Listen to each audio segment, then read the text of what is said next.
Sir, before I go into the few details which I want to table here, I want to say a word about the opposition leaders, opposition parties.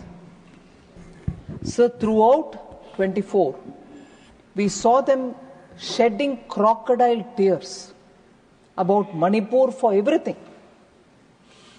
Did the Prime Minister visit? Did the Home Minister visit?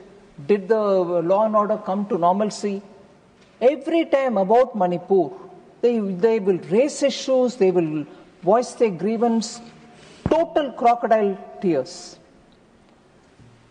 I've seen it even earlier once when we brought in a bill for Manipur's budget, because again it was under the president's rule and the governor was doing it. We had to present a budget for Manipur.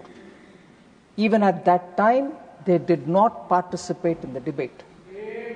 Even at that time, they did not think of Manipur people's welfare, that money should go to them through the budget being passed. They didn't think about it.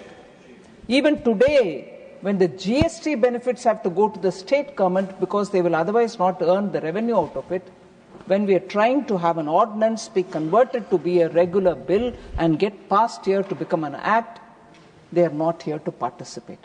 So all the grievance that they voiced about Manipur, accusing the Prime Minister, accusing the Home Minister, were all just drama. I'm ashamed to say this. I'm sorry to say this.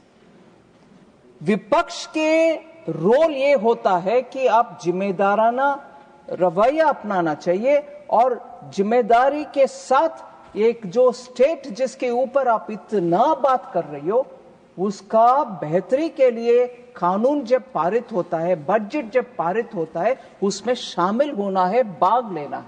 मगर ये विपक्ष तो मगरमच्छी का आंसू बह रही है और जब क्रिटिकल बिल्स आते हैं मणिपुर का भाग जाते हैं। शर्मनाक बात है सर, आई एम सॉरी। मैं आपके सामने ये कहना चाहती हूं कि आज भी वो मणिपुर की चर्चा में भाग नहीं लिया, दुख के मैं कहना चाह रही हूं।